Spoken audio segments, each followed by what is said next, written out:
All right, thank y'all. Take your seats. I know this one sounds really nerdy, but it's really, really good what these guys know. I don't know. We almost got 3 bald guys, but you have too much hair. You have way too much hair. Yeah. If I could share some, I would. You can take it.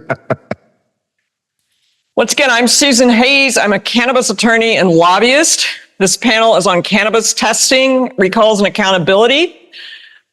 We did lose who we have for this panel, Lee Rhoades, who is the Oklahoma Medical Marijuana Authority's chief science officer, who had a death in the family. But I am super pleased to report that we recruited Tyler Klimas of Lead Street Strategies, who had the fascinating job of being brought in to take over with a regulation in Nevada after a series of scandals in 2019. So he went through the challenge of cleaning things up after the FBI came to town, which I think is quite fascinating. Can't wait to hear about that. Also have Peter Stout, PhD and the CEO, PhD in toxicology and the CEO and president of the Houston Forensic Science Center. And he is also the president of the Texas Association of Crime Lab Detectors. So as he mentioned in the last panel when asking questions, he's the guy who tests things when bad things happen. And I'll confess, I met Peter in the Capitol cafeteria in 2019 as the hemp bill was passing randomly because it was full, and I asked to sit at his table. And when he told me what he did, I asked, hey, can y'all test THC potency levels knowing the hemp bill was about to pass? And his answer was yes, but not at scale. And my internal monologue was, well, this is going to be fun once this hits. And then finally, Yasha Kahn, who's the vice president of marketing and data science at MCR Labs, a private market lab testing company. And Yasha has been mining data from lab testing around the country and analyzing it, which we're going to start out with a PowerPoint from Yasha with some of the results of that research. Thank you. You bet. Okay, so we're going to go over cannabis testing data, the good, the bad, and the opportunity. I've been in cannabis testing for over a decade across 4 states. And this presentation, around 12 minutes long, we're going to introduce the data, the good things that can and are being done with the data, the bad, which will show potency and safety screen manipulation by labs, and the opportunities that we have with this data. So there are 39 states that have cannabis regulations, and I sent Freedom of Information Act requests to all but 2 of them. And as of right now, we have data from 19 states. And this is a lot of data. And to put it into perspective, corn, hops, whatever else, other crops, they may be tested sometimes, but the state does not collect all of the testing results. But with cannabis, all batches that are tested in almost every state are collected by the state, which means we, the taxpayers, have a right to this data and can get it. Plus, cannabis is tested for cannabinoids, terpenes, heavy metals, pesticides, myco, micro, water activity, and so on. So it's a lot of tests, more than any other crop. And so there is likely more accessible data for cannabis than any other crop in America. So first, the good. With this data, we can track how effective different policies are, whether policies make markets more successful, make markets safer, and what the limits should be for different safety screens. And I'll jump right into what that means, that last one with limits. Water activity is a test that labs do, and it measures how much water there is that's accessible to microbes to grow. If there's more than 0.65, then mold is going to grow. If there's less than 0.55, then the product is too brittle, it's going to fall apart. And this is based on the work of the right scientists that did this work around 10, 12 years ago, then cited by US Pharmacopoeia as this is the ideal, 0.55 to 0.65. And then regulators took this work in Massachusetts and proposed, let's make this the limit. All flowers should be tested for water activity, and if anything falls outside of this limit, it fails, it cannot be sold. And one of the head scientists from this study and I rushed to the regulators to say, wait, you can't do this. You can't make this rule because when the study was done, there was no access to data, and the regulators didn't look at the data before making this proposal. And so when we apply these limits of 0.55 to 0.56 to all of the samples that have been tested across the country for water activity, they are in green, and we see that only 16% of flowers would pass. 85%, 86% of flowers would fail, which means either they would crash the market because they didn't look at the data, or there would be a rapid rush of every cultivator to the one lab that seems to only find water activity between those limits. So that's just the introduction to there is now data. When all these policies were set a decade ago across the country, there was no access to data, but now we actually have it. There's also a lot of really cool research that can be done that was not possible before. And a couple examples. I've always assumed that if there is more water activity in a flower, then there's also going to be more mold. And when we looked at the data, we saw that across the tens of thousands of data points from Maryland, there is no correlation between water activity and mold during compliance testing. Same thing with the several thousand data points in Colorado and the 100,000 data points from Nevada. This compares moisture and total water activity. And this blew my mind until I realized why there's no correlation. Because the difference between 15% moisture in flower and 8% moisture in flower is a few days of drying. Mold just hasn't had a chance to grow. This is nothing more than a Snapple fact that just, okay, now we know. But we can also see that there is seasonality to Aspergillus, one of the more dangerous molds, and that the light pink line at the bottom, that's one of the species of Aspergillus terreus. It takes longer to incubate, but if labs are trying to get results out as soon as possible, they don't incubate it, and so likely there is a significant underdetection of this species. Potency growth across the country can be tracked. We can take all of the THC results across the country, normalize them, compare all the states, see where there's more or less potency. We can also identify, which we'll do next, labs that are manipulating potency results and answer the question of how many out of the 10,000 products in your state can be over 40% THC or over 30%, statistically speaking. We can take all of the strains or cultivars that have ever been tested across the country and identify what is the likelihood of them failing for total yeast and mold.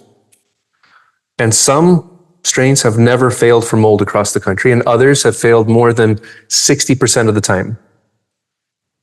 On the screen, we can only see almost only lemon strains because we need to get something on this chart. But if we were to apply this to all the strains in the data set, maybe 750 of which we have enough data on, it looks very similar. Where the pattern looks the same, there is some difference in susceptibility to mold between the different strains. That's the good. There's a lot of research that can be done that was not feasible before. But we also have a problem that anyone that's worked in this industry is fully aware of, and it's consumer fraud, a result manipulation. And it's been reported on in industry journals, Forbes, Bloomberg, Washington Post, 538, and written about in peer-reviewed journals covering, I think, around 10 states, where in each case it was found that there is a lot of result manipulation. And this is how it works. Consumers walk into a dispensary and they ask for the product, for the flower with the most THC. And they buy it. And then the store owner goes to the cultivator from whom they buy the products and say, I can't sell this stuff with lower THC, so I'm only going to buy whatever has higher THC from you. And then the cultivator goes to the lab and says, the stuff that you labeled marked as lower THC, it's not selling. So either you give me higher results or we'll leave you for a lab that will. And we can see this in the data. Here is a single cultivator and all of their THC results in 2022. On the left in blue, they're testing with one lab. At some point, they switch to the lab in orange. The moment they switch is the moment that their average THC goes up by a relative 28%. It's much easier to sell a flower at 24, 25% THC than it is at under 20. And just again, a 28% increase the moment they switched labs. And of course, cultivators in the room might say, but my genetics were improved that day or whatever else. So for that, we can track every single cultivator represented by each line on this page. On the left is each cultivator's potency at their previous lab. On the right is their potency at this one lab. In every single case, their potency goes up the moment that they switch labs, average potency. And the reason why labs offer higher potency is money. Labs that offer higher potency increase in market share year after year in every single market until one of two things happen. Either the state corrects the problem, which has been done, or there are no more honest labs left. And there are states that are in that situation. And potency is a problem. It's a consumer protection violation when there's manipulation of the results. It's a public safety issue. But we see the same thing with contaminants, which is arguably worse. And we can see this in the data, where a single cultivator, not the same one as before, not the same labs as before. On the left is their total yeast and mold test results. With one lab in blue, on the right is the same cultivator's results later on in the year with a different lab in orange. Anything that's above the red line is a failed product, so it cannot be sold. By having access to all the data across the country, or at least enough of it, we can tell what is the average failure rate across the country. And it is between 12 and 16% for this test. So this cultivator goes from what is around the average national failure rate to never failing again. And again, of course, there may be reasons why they don't fail and it happens suddenly at that moment, but never failing again is great for that cultivator. But we can, of course, track every single cultivator that switches to this lab, represented by each line on this page. On the left is each cultivator's failure rate at their previous lab, whatever lab they were at. On the right is their failure rate with this lab. In every single case, failure rates go down, sometimes from 30 or 40% to never failing again. And the reason labs offer lower failure rates is money. Year after year, in almost every market, labs that offer a failure rate that is 3 to 8 times lower than the national average increase in market share. Until one of those two things happen. Either the state steps in, or there are no more honest labs left. So that was the bad. It's clear in the data what's happening, but there's a big opportunity. 39 states that have cannabis regulations, separate markets, separate regulations. And that really means we have 39 individual experiments from which we can have the data to see what happened. The amount of data is already enough to see major trends, and it's continuing to increase. Every day there's likely hundreds of thousands of new samples going into the being tested. And this can be used to improve policies, reduce or eliminate consumer fraud, really cool research, safety, etc.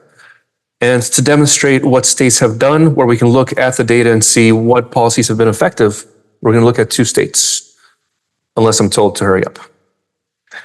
So this is Maryland. Each point represents the failure rate in Maryland for total yeast and mold, or the percentage of samples that exceed the 10,000 colony forming units per gram that month. And as we see something really strange happen where that red line is, either mold was introduced to the state of Maryland on June 30th, 2021, or there was a regulatory update. Because before the regulatory update, there was a 1.5% of samples that exceeded this action limit. And afterwards, it was almost 21%. It was very prescriptive, the regulatory change. They said, use these methods, don't use these. This is how you validate to make sure that the test actually works. Labs knew that they had around 6 months to implement this change. Here we can see on the left is a histogram of all results before this change. On the right is all the results after this change. Without jumping into explaining exactly what is shown here, the biggest thing to look at is there's a cliff right where that red line is. Because if samples were to exceed that 10,000 colony forming units per gram, those samples would fail and you couldn't sell them. So that means either mold knew not to procreate past the 10,000 colony form units per gram action limit, or there was manipulation by labs. Right after the change, if I was to remove that red line within the right histogram, we wouldn't know where to place it because there's no more manipulation.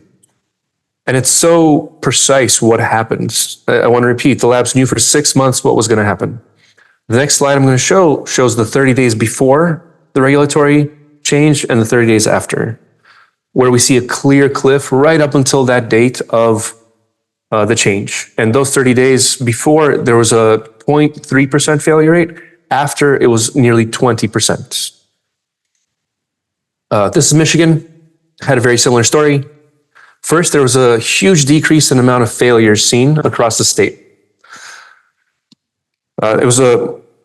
Something happened, but we can track what happened. And it was that labs that had a sub 2% failure rate, or 6 to 8 times lower than the national average, they took over the market. They gained 40% of the market in those 6 months. We can see them here, they're marked in red. On the left is their market share at the beginning of those 6 months. They just opened. At the end of those 6 months is when they already had 40% of this market, taking it away from the labs that had what looks like honest testing. Then the regulators realized what's happening, stepped in and fixed the problem. There was a regulatory update. They said, you have to test, use these methods, don't use these, validate properly. And my favorite line from there is, licensees cannot use a method without first demonstrating that the method produces scientifically accurate and reliable results. The problem was fixed overnight. And now Maryland and Michigan are both some of the biggest markets, some of the more successful markets, because it's no longer a rush to who can produce the cheapest products and buy whatever results they want. They have to invest into the facilities, into the people, genetics, equipment, everything. And by making this data public, by states making this data public or becoming public, it allows public health officials, regulators, policymakers, enforcers, everyone, journalists, to take a dive into the data and find what they find. And then it's a couple awkward months of conversations. And then problems in some states are have already been fixed, or hopefully after these awkward conversations, they will be fixed. The data is available. Let's put it to use. And if anyone here is a data nerd, almost all the data is available through this link. It's the raw data. And if anyone has questions on nuances, some regulations are very specific. Let me know. How was that for a data dump? I want to hit my first question at Tyler with a little bit of background. My recollection from like the 8 months I was in Nevada right as they were rolling out adult use is there were 8 licensed labs.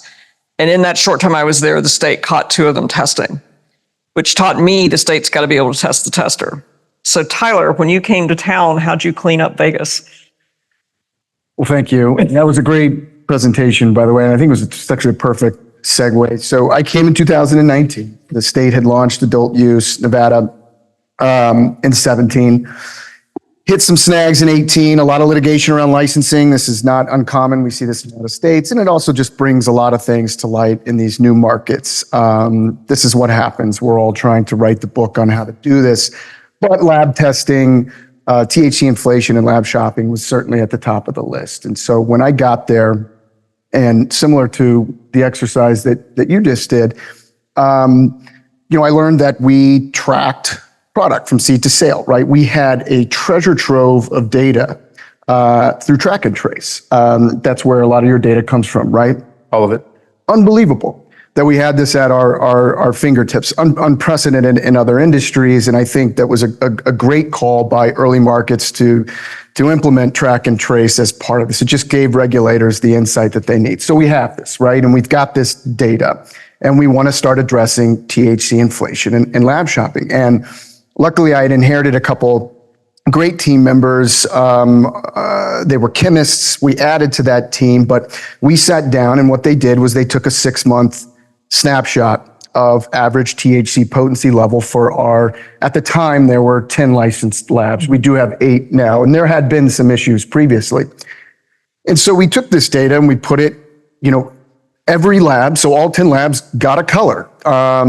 Much more complicated to produce this lab, as you know, but for me, I'm the one who got to receive it and was like, this is perfect. But they're bell curves. And what you'd expect to see in a state siloed market, 139 cultivation facilities, that the average THC potency level coming out of the laboratories would all be about the same. So you expect to just see a rainbow bell curve, right? We're not testing product from Canada or other states or outside of the country, right? It's all in Nevada, so it should all be pretty similar. Obviously, that's not what we saw. We saw a group that was pretty close together in a bell curve. Let's say their average was 24% THC potency. And then we saw outliers, a couple that were moving their bell curve to the right, and then one that was extremely to the right. And there you go. We used the data that we had available to see who were the problem children and who we needed to address. But something that you touched on at the end was the accountability and the transparency, which, yes, they're buzzwords in government, but I think in this industry more than ever, and if I'm counseling new regulators, those are the key components of this, right? And so we took that data and we put it out. And so it was very clear what the regulators were looking at and the data and the charts and the graphs. And it was very clear to the industry what we were looking at. It was clear to the public what we were looking at and clear to the labs what we were looking at. And as a result, 6 months later, we did the same data gathering, and to no surprise, all the bell curves were right on top of each other. And it was that perfect rainbow. Obviously, we had some enforcement actions in between there, but the point is we brought that data out to light. Everybody knew what we were looking at. It was very, very clear, and it started to be an extremely effective tool for us. And one other thing that this allowed us to do from a regulatory agency side was to start implementing risk-based auditing and inspections, which is conceptually easy, harder to do, to put into place, but it makes sense. So if I get that data every 6 months and I see that there's 3 outliers, obviously we're going to pay a visit to those 3 outliers. That's going to dictate where we spend our most time addressing some of the compliance issues. And, in any regulatory scheme, you don't want to reward compliance. I don't think that's the right way to do it, but you want to incentivize doing the right thing. And so I want my inspectors and auditors to spend much less time in operators that are in compliance and much more time in operators that are out of compliance. And so what that exercise, using the data that you capture, did for our agency as a whole, I can't speak highly enough. And again, that data is available, and certainly we have not used it to its full potential. Thankfully, there's folks like you that are helping states with that. But it is a component that's built into every state structure and every legal state marketplace. And it certainly gives us a great tool to combat some of this. Can I add one quick Yeah, thing? please. Nevada and Washington State are the only 2 that did something like this. And that transparency led to both those markets having the least amount of problems now. And we're talking about integrity and public confidence and trust, right? And you lose one of them, and God forbid you lose both of them, you don't have a market anymore. And that's what we're up here talking about. That is, the labs are the gatekeepers of those industries. They keep the integrity and the public confidence and trust. All right. Well, now we're going to let Peter talk a little bit and introduce him.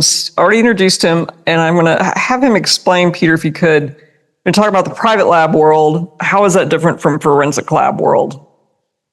Okay. In terms of standards, anything. Explain why can't you kick out a test in 2 days like we can in the private market? So I guess probably fundamentally the testing that I do differs from the testing that your labs do, because that testing is going to determine whether a product can be sold or not. My testing is going to determine whether somebody goes to prison for decades or how we deal with a dead kid in the middle of the road. The consequences are a whole lot bigger, but also in criminal testing versus civil means the resources that I have available to me are a whole lot smaller. There just isn't the money there. And then I was just looking at this because I think it also helps explain some. So in 2019, the Texas Controlled Substances Act was amended to include that hemp and the tetrahydrocannabinols, THCs, in hemp are excluded from the definition. So what this means for me, and where we started talking about this, is that depending on how we interpret THC in hemp has an enormous difference on the testing that I've got to do. And so I'll read through that in a second. But the other thing, because I talk with commercial laboratories and like, how does it cost you that much? Well, my testing has to basically withstand 702 and Daubert hearings in court, which means we're driven more towards mass spectral types of technologies than HPLC UV biz. 702 is a reference to the rule of evidence of how you prove up expert testimony in court. It's a really high standard to prove this is real and there aren't mistakes in the methodology. And keep in mind, basically all of the testing that I do is for cases with a criminal standard, which is beyond a reasonable doubt. So all of what we do work for is a very high standard, which also means all of the documentation that goes with it has to be there. So how we handle chain of custody, how we handle validation, how we handle the documentation of all of this, and produce all of that documentation, because Texas has what's called the Michael Morton Act, which means I have a positive obligation to disclose without anybody requesting or ordering me to anything that is exculpatory, mitigating, or potentially impeaching.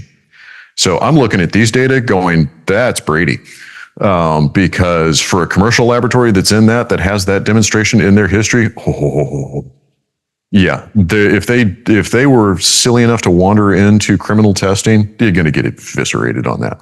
And they will be eviscerated on that forever. I mean, they should not bother coming into criminal testing in Texas, because that history of that kind of testing, they will never survive it.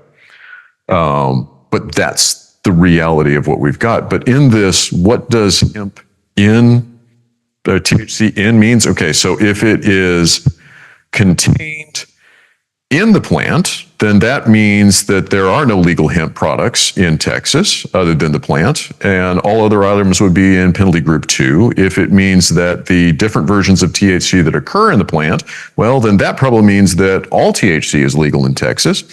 If it means THC removed from the hemp plant, well, then that's THC from marijuana is illegal, but THC from hemp is legal, but hell if I can tell the difference between them. If it means that THC removed from the hemp plant but is less than 0.3%, well then, okay, the concentration of THC determines that the product's controlled. If it's over 0.3%, it's illegal, but it doesn't really specify that it's the THC. Guys, tell me what I'm supposed to test, and then I'll figure out how to test it. And I've said this in many environments. So I'm 5 to 10,000 drug cases a year. We get a lot of marijuanas. Right now, I test plant material, and basically I'm testing felony quantities. I just take the misdemeanor quantities and I set them to the side, because to test at that scale, I would have to invest probably several million. I've got one analyst and one piece of equipment we do this on. I can't keep up with the pills that we know are killing people. Why in the world am I going to spend money on that when I can't keep up with the other? But this is a very hard, cold reality for crime laboratories. If I have spend $1 on something else, that's $1 I don't have to test sexual assault kits. That's $1 I don't have to test evidence in homicides. I get there are very real legal frameworks on all these things. My purpose is to serve and produce objective scientific evidence for the courts to prosecute the laws of the land. Tell me what those laws are. I will do the testing, and until you can tell me what's clear, I'm going to ration the money that I've got to spend on crap that I know that is important. And talk to us a little bit about your reality in testing different kinds of products. Flour, gummies, what's in a mystery vape cart? What does that look like in terms of equipment, people? Right now, basically, I don't test any of the other stuff other than plant. It's basically that circumstance. Because you don't have the resources? Because I just don't have the resources. Mm-hmm. Again, why so when in 2019, when the hemp bill came down, and the reality was in Texas, for a forensic analysis to be admissible in a Texas criminal court, needs to be conducted in an accredited laboratory with licensed personnel. The reasons behind that, really good. We don't want to change that. However, what it meant on June 11th of 2019, no crime laboratory in Texas had a validated method to be able to determine 0.3% delta 9 tetrahydrocannabinol in squat. So that's why on June 11th, things got crazy, Right. because none of us that were accredited could produce the result necessary to prosecute marijuanas. Now, we got together with DPS, Harris County IFS, and us. Nobody gave us any money on this, but we're trying to, again, service the system that's there. We developed a method that works inside of our existing accreditations on equipment that we have, gas chromatography, mass spectrometry, to give a result of over under 1% delta 9 tetrahydrocannabinol in plant material. So we could at least address the large felony quantities of marijuana that move through the state. Now, depending on where you are in the state, some jurisdictions, there's a couple of laboratories that they can outsource to that will do some more quantitative testing around other things. DPS is trying to figure out how to deal with oils and vapes. Basically, there's one lab in the country that will venture into doing edibles for the criminal environment. That lab's in Pennsylvania. But yeah, it gets a whole lot more complicated for us, a whole lot more expensive. And keep in mind, where we were at on marijuana before, the testing I did before all of this basically took us minutes and dollars. Because all I had to do is identify that as cannabis sativa. We did that by looking down a scope, look for cystolytic hairs and glandular cells, and any kind of cannabinoid writ large. So a modified Duquesnoy-Levine turns purple, we're good. That's all I had to do. After that, now my testing costs hundreds and days for plant material. And if we start going into vapes and all the other things, it gets even more complicated from there. And nobody's altered our budgets. All right. So, Yasha, what can Texas learn from other states? I mean, here we are in a market where we've got this incredibly limited medical cannabis program that doesn't even register on most charts of what states have cannabis programs. And this hemp consumable program that's out there where there's no rigorous testing set up in the statutes or regulations for it, aside from you guys go test it somewhere and make sure there's not some pesticides and other things in it. What would be the best practices as Texas moves forward on the lab testing front for quality and safety? So from the laboratory perspective and from the data perspective, our responsibility is to provide accurate testing. And what we can show from the data is for each test, what percentage of the products will be taken out of the market if they're not clean enough. So do you set a limit at a little moldy is too much or a lot of mold is too much? And with this data, it should be public health officials and economists that discuss together what is the right amount to set. But as a person from the laboratory, I don't think it's really our place to set any of these limits. I do know from the data that testing does improve products in the state. The amount of metals detected decreases over time. Whenever there is a contamination from microbiological contamination, having good testing in place allows someone to see that there's a problem and deal with it quickly. So that there is a major benefit to testing, and testing is a minor cost in the whole scheme of things. Yeah. What about you, Tyler? Build out the program. Build out the program. Yeah. You know, teacup, fine. I mean, build it out. Increase capacity. You start to have licensed labs here. You know, they'll reduce the burden for law enforcement. They'll take over that testing. They'll be regulated. And as far as experience, I mean, they've got 24 adult use states, 36 medical states to rely on. Look at Nevada. We almost collapsed 2 years after a launch. I mean, forget the best practices. You have access to the mistakes that states have made. You've got access to the data, but not just data, what folks have done with the data. So I have no issue, no concern that Texas will be able to stand this up correctly, simply leaning on the experience of all the states that have come before them. But you can't keep throttling it because it's going to keep feeling like this, that everybody's underfunded. They're under capacity. You've got to send samples outside of states. I mean, I think really to dislodge that, I mean, you're going to have to move forward in some way. But when you do, you have the blueprint. It's there. It exists. You just got to give the resources to the right people. And, you know, there's associations. I'll plug CANRA, the Cannabis Regulators Association. We started that back in 2020, and Texas is a member. And it's a nonprofit of chief regulators from not only U.S. states and territories, but Health Canada and the Netherlands. So it's grown to be an international association. It's all about best practices. And again, all about the failures and the missteps too, because I can't underscore that enough. You see states like Maryland launch their adult use, leaning on all the work that states had done before them smartly. And they've had a wonderful launch. Because they were able to do that. So again, you know, what can Texas do? They got to expand the program, and they have all the resources that they need to do that. Okay, and right now in Texas, if you are doing pre-harvest testing for hemp crop, you have to register with the Department of Agriculture, but that's it. As far as how the private labs are regulated, and they're required to be ISO certified. And I think the USDA is finally moving forward. They must be registered with the DEA, although don't quote me on whether that's in effect yet. What should Texas have to regulate the labs that are testing products that are sold in Texas from other states? What kind of basic laws or licensing, anything else?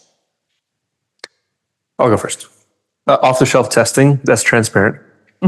Where whatever, let's say a laboratory tests a product, it came into the market somehow, and then consumers are purchasing it. A lot of things could have happened wrong with that process after packaging, during testing, at whatever point. And if there can be a program of off-the-shelf testing where a nonprofit or the government comes in, buys products, sends them to different labs, it'll allow the regulators to compare labs and see if any products don't match the labels. And that becomes if that leads to product recalls, then that's a disincentive to anyone that's dishonest in this system. Because no brand wants to have a product recall. And if they choose the wrong lab that gives them unreal results, that results in a recall. And next time they may have to weigh the options, unreal results versus a chance to get a recall. And by off-the-shelf testing, you mean where the regulator or a third-party vendor goes in and randomly selects something? Either randomly or based on the data. Yeah. Like if you can see a lab always has results that are much higher, start there. Right. And focus your resources. Yep. And just general transparency of all testing, all compliance testing. And I think in your slideshow, you were talking about regulatory resets that happened, and it looked like those were requiring particular protocols for testing. Yes. So you should also have that. There needs to be a very clearly identified approach to validating tests. If someone's saying, trust me, I can do this test, is not enough. They need to be able to prove it. And there are many states that have programs in place where you cannot you have to prove that you can do this test. Tyler? Yeah. And by the way, you're not flying in the dark here. Again, I mean, there's rules and regulations, you know, in every single state that you can copy and paste and make changes to. I mean, you're not starting from scratch. But I would say in a perfect world, an ideal world, you've got a state lab dedicated to cannabis or hemp testing. Easier said than done. Lots of millions involved in that conversation. But we're seeing a lot of states with adult use marketplaces move in that direction. They get the appropriations from the legislature and they're building out cannabis and hemp focused testing laboratories that allows them, despite even having state licensed private labs, having a state-run lab specifically for cannabis and hemp allows them to do that proficiency testing, right? And take some products off the shelves and do the testing themselves. But that's not necessarily needed. Nevada doesn't. We couldn't get that appropriations passed. We have 10 or 8 licensed labs now. And so, yeah, we rely on the labs to check each other, which again, not ideal. Obviously, we use multiple 2 to 3 labs to test, right? Because you are by effect testing a competitor's product, but it still allows us to do that kind of proficiency testing, whether we're pulling product off the shelf or we just want to test, a particular lab. So again, you don't have to have that investment by the state. I know that's very difficult to get. So there are other ways around that, but it does ensure we at least have the ability to do double, triple checks when we need to. Right. And Peter, if we had the kind of rigorous regulated private labs out there on the marketplace, like Tyler's described in Nevada or we've seen in other states, how do you think that changes your world on the criminal side? I think, you could see some ways if there were a better regulated market, the solid dosage material that I'm going to see is probably reduced, which would be helpful to us.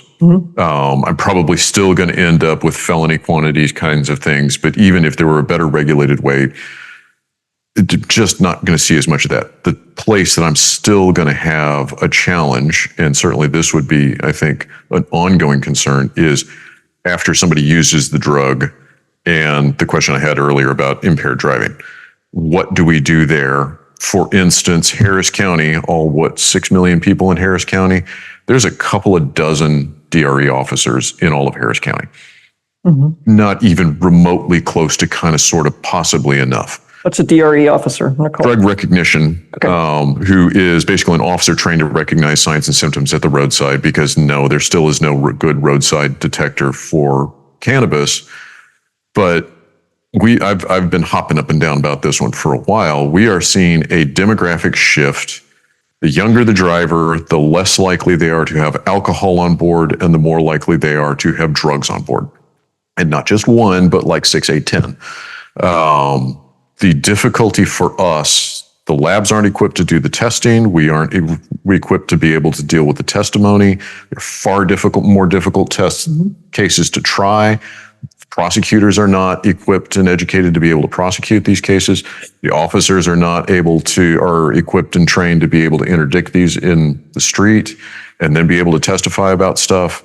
The entire system is not ready for the onslaught of drugged driving, of which cannabis is one of those drugs. But there's an ongoing challenge for us. At least if there were a more regulated market, I could start directing resources towards the after liver testing instead of the before liver testing. Would be helpful. Something that's amazing to me to hear you say this, because I was in an accident when I was in college where the other driver was clearly stoned to the bone. Yep.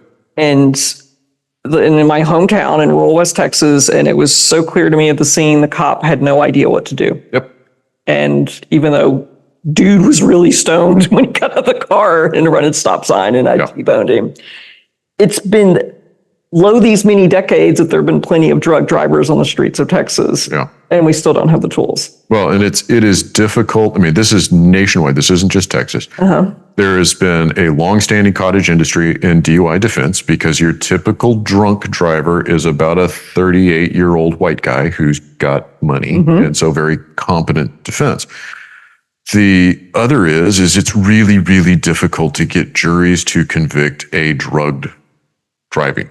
It's difficult to try them, basically, unless you got dude looking just whacked out of his gourd on video. They're not going to go there. The juries are loath enough to convict a drunk driver because they see themselves there. You know, I've had a drink or two and done that.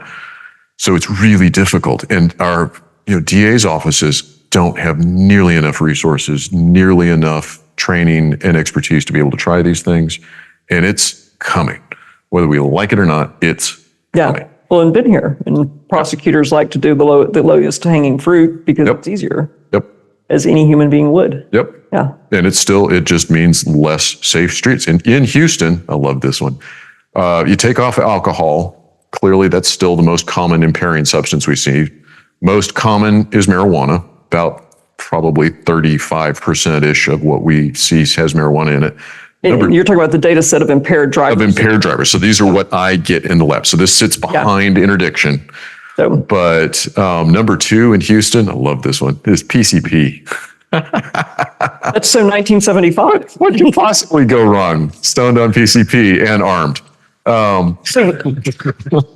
But that's our number 2 drug. Number 3 is alprazolam, Wait, what's that?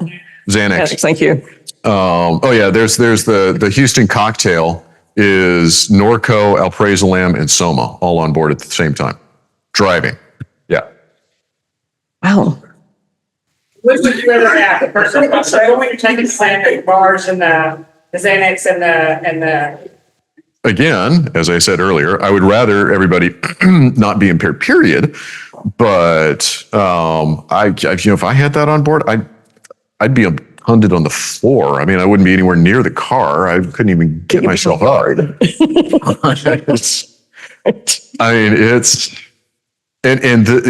is also a difficulty in the area of impaired driving, that no, we don't have a roadside mechanism to test cannabis.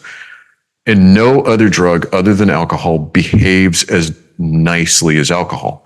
Alcohol is a very clear relationship between how much alcohol and how stupid the person is. All the other drugs, it's much more difficult to determine X amount of drug equals X amount of stupid. And by behave nicely, you mean there's a linear progression of consumption and intoxication. Yes, that's what we've all seen. Yes, this is toxicology nerd humor in it. That's what I mean by behaves nicely. Okay, I was just clarifying for the audience. This is being taped. Right. Okay. All right. This is my hard problem that I want to see the state of Texas solve. So you've got some high school kids hitting a vape pen behind the gymnasium that one of them got from somewhere, and 2 of them fall to the ground in seizures. And they're standing there looking at their friends, and they don't feel well. They feel sick, and there's a vape pen. What does the state of Texas have to deal with this problem? If these kids are now harmed, maybe they're seriously injured, maybe they died, and I'm alluding back to what happened to Uvalde with Uvalde's breakout before the pandemic. Peter, you're knee deep in this world. Yeah. What happens? What do you do? I cry mostly. Yeah. Around Texas, a lot of it is really catch as catch can of how serious is the case to justify, are we even going to do any testing at all? When I talk with other laboratories around the country, products like that can contain anything and everything under the sun. And what's in there is probably going to be driven by symptoms that we see in the victim. And talking with other laboratories around this, literally anything under the sun, from botulism to fentanyl, we see in these products. In vape pens. In vape pens. And then you say whether you're going to invest, the testing is going to be driven by the seriousness of the initial injuries. What tools do you have to test a mystery vape pen? Again, it's the equipment that I've got, largely GCMS. It's going to be a complicated situation between medical examiner, if you've got a kid that ends up in the morgue with it, the testing that we've got out of that's going to back into what we maybe go try and test in that vape pen. Probably. So you don't have just a magic panel that looks there is no magic panel that does everything. We're piecing together things from evidence at the scene, evidence from hopefully not the body, but from the body. And then I may be trying to outsource something to a laboratory to try and piece something together. There is no magic thing that tests for everything, and no magic thing in any one lab. But that kind of situation could cost us, that could easily run us into tens of thousands of dollars and nothing flat. Okay. And let's say one of the kids confesses where they bought the vape pen, whether it was a dude on the street, or let's say it was a store. What do we have in place in Texas to trace back? Was this a one of? Is this a batch? Are we about to have more of these? Okay. Very, very limited. Yeah. And again, it's going to depend on how serious was the injury to drive back into who's going to investigate what. If you've got a dead kid in there and the kid ends up with fentanyl on him, there's a lot there. Last session, it's not necessarily scientifically makes all that much sense, but last session passed about what's called a fentanyl poisoning and the ability to prosecute that as a homicide, depending on where you're at in the state and the prosecutor. They could get really excited about it, charging that as a homicide, as a murder. And yeah, there's going to be a lot of resources put into it. And it's a little unfair to pepper you with all these questions because an agency that would play a major role in this is Dishes and Health and Human Services, right? When there's a public health outbreak like that. Well, the interaction between forensic laboratory and public health is a growing edge. And I think people are starting to understand that forensic laboratories are in fact part of public health. We will oftentimes see crazy stuff before public health happens. But right now, what happens? So about a year ago, we were starting, there was an overdose, suite of overdoses in Austin. Yeah, I remember that. White pill and, oh crap, what was in them? I forget what was in them. But Dana, who runs the crime lab, called me up and said, hey, Peter, we're seeing these white pills. It was during rodeo, so you know stuff's going to be moving between Austin and Houston.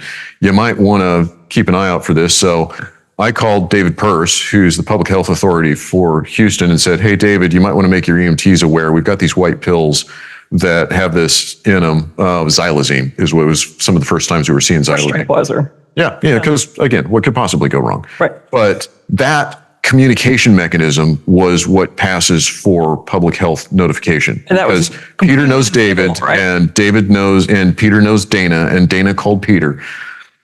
That's not how this should work. Yeah.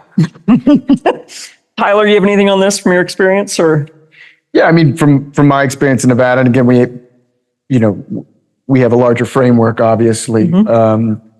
But in that particular case, I mean, I would likely get that call if it's a vape pen.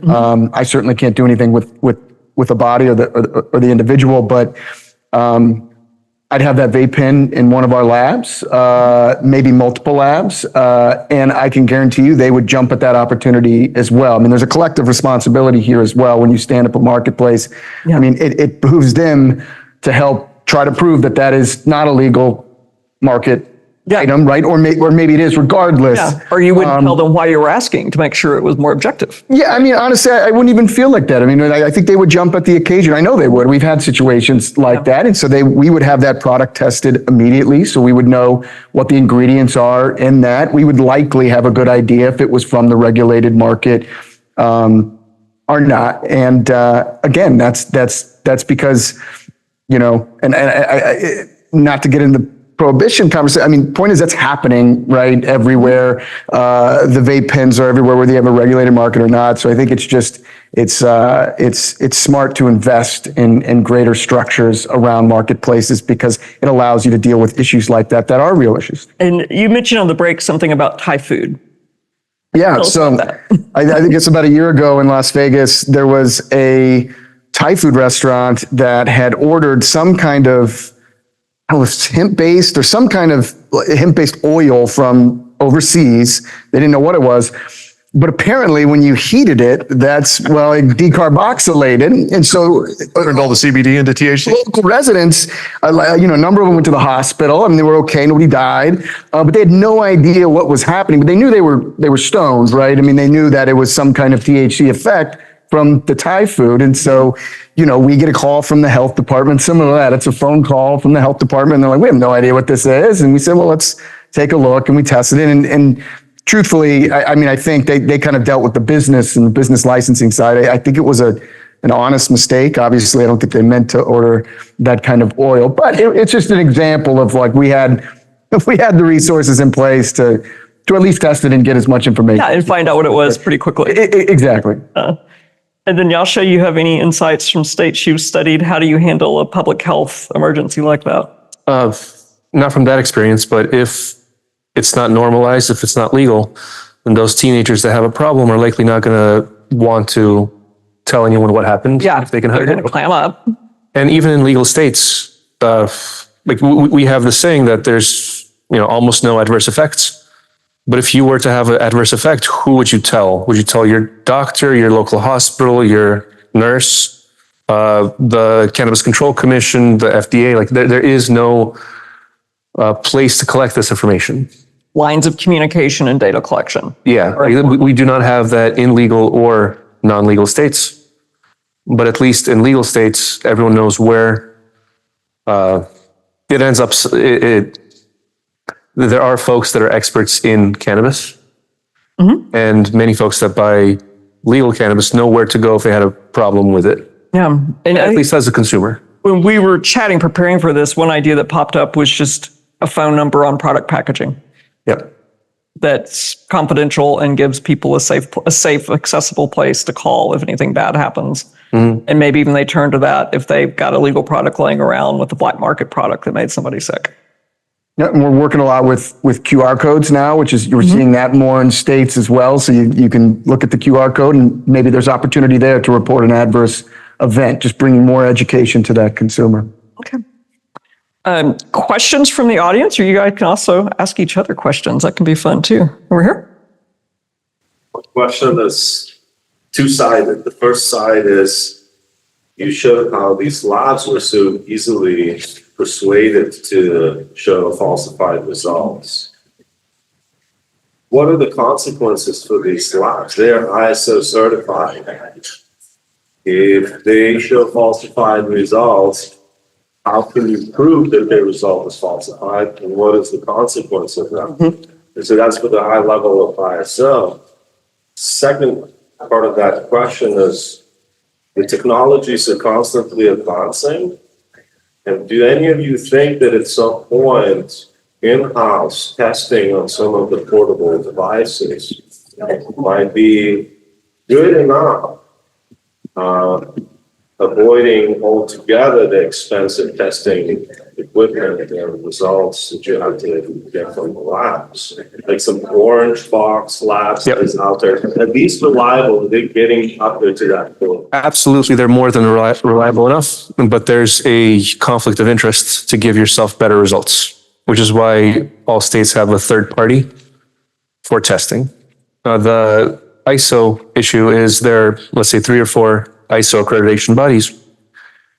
They are really a subscription service. If one tells you you're not doing something right, you will go to the next one. They're all aware of this. And so they do not realistically enforce much. And we just don't have those mechanisms, but it is on the regulators in the states to enforce. I think you would speak to that best, because there are states that have closed down multiple labs, and that kind of disincentive to dishonesty clearly works. And you mentioned orange box testing. Tell us what that is. Orange Photonics is a mobile HPLC. It's an instrument that you can use for vitamin E acetate and cannabinoid testing. And it's absolutely it's great. Yeah. A tool. A tool. You can also set up a full HPLC in-house, but that should be used for quality control. And third-party testing is something that, of course, every cultivator is going to want higher results. Who's going to stop them from just saying, trust me, it's 40%? And that should be the third-party laboratories that should be providing accurate results. And before we go to Tyler, I'm going to mention something that Lee, the Oklahoma regulator, mentioned in his experience when we spoke before, that when they really cracked down on a lab that was cheating, he thought that would make the others behave, and he was surprised when the others didn't behave. So tell us what y'all done in Nevada to make labs behave, and maybe we'll pass it on to Lee later. I mean, we had 10 labs, so we did see impacts. We have 8 now, so if that gives you any idea of some of the impacts. But, for the most part, and listen, especially when you have 10, but I think even if you had more, the good labs know who they are. The bad labs know who they are. The good labs know who the bad labs are. I mean, it's pretty clear. And obviously, taking somebody's license is not the goal here, right? That's not a KPI for a regulatory body, but it is a highly regulated industry. It's a privileged industry. You don't have a right to own a lab. It's a privilege to own a lab and participate, in the industry. So you do have to follow the rules. And so, we use enforcement tools, fines and suspensions. And, again, also inspecting labs is not an easy task. It's not like going into a cultivation facility and seeing cracks on the ground or product lying on the ground, and it's pretty straightforward, right? I mean, our lab inspectors, again, they're PhDs, they're chemists, they go in there and they sit over the shoulder, and they spend a lot of time, maybe a couple weeks in the lab, if there's an issue, and that goes back to my risk-based auditing and inspection as well. I don't want to spend that much time. I don't want to be over your shoulder day in and day out, but when it's required, we will do that. And it is a lot of work, though, to look at their methodologies and find points, whether intentionally or unintentionally, where they're making mistakes. But when there are intentional mistakes, which happens, and it's always very public, the regulatory body needs to do what its job is, and that does result in fines and suspensions and sometimes license revocation in the worst cases. So the regulator does always have that final tool and should, to ensure the integrity of the market. Right in front. Hi, Kevin Curtin with the unethical. This question is for Mr. Kahn. I know that Texas was not on, I don't think, on the data sets that you were showing us. And I want to ask about the inverse of potency inflation in Texas. It would be some people in the market who want the lowest THC possible. Do you know anything anecdotally about that, or is there lab data? Absolutely anecdotally. Yes. Tests are being done. I know a lot of labs have received samples that people believed to be hemp, but it was not hemp. There's a lot of labs that come back with collusion, as in they say that all that's in there is delta 8 THC, when in reality is delta 9. So it happens in both directions. There's a financial incentive to find the results that the client is paying for or wants to see. So if it's a hemp producer that goes to a lab that wants to keep that client, then that lab has an incentive to provide the results that hemp cultivator wants. So it's absolutely happening. Yeah. Back here. So what I've seen in my experience in markets like New Mexico and Colorado is there's no remediation policies for if they test positive for any harmful groups. So what I've been seeing is a lot of growers or manufacturers will run their product through radiation or illuminated gas, which then has the material having dead microorganisms on it, material sold to consumers. So my question is, do you think there should be any remediation policies in Texas, for example, is there any tests you can do to test for dead microorganisms? So the problem with remediation is that there was mold, and that means that there were poor practices in the cultivation that led to those. Yep. And mold leaves behind toxins, and a lot of those toxins are not tested for. And the general mold test is not only a test for it's a general test. It's a general hygiene test, and so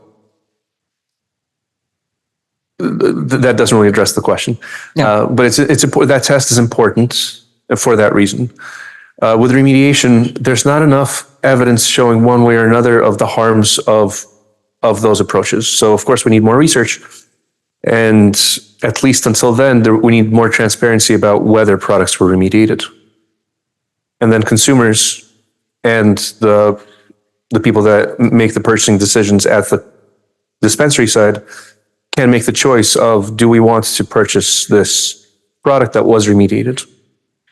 But I'm not a public health expert, so I can't speak to is it good or bad. And I can just add on to that.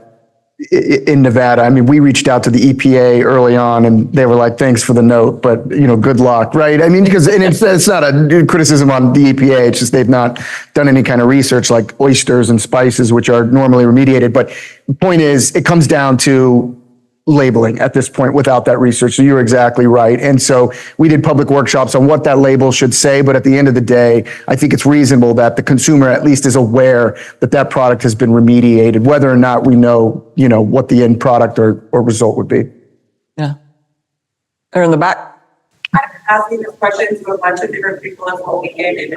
you guys being the experts up here, I'm really hard, I'm having to, this answer to this question is really hard to actually navigate, but like, me as a consumer or, a store owner, how do we know what labs to trust and not what this UA says is true, besides, obviously, if you see a married document that was photoshopped, and yes, it's obvious, but in the case that where you said, the good labs know who they are, the bad labs, I don't know. How do I find it out going without creating all this data markers from these trace and tracks?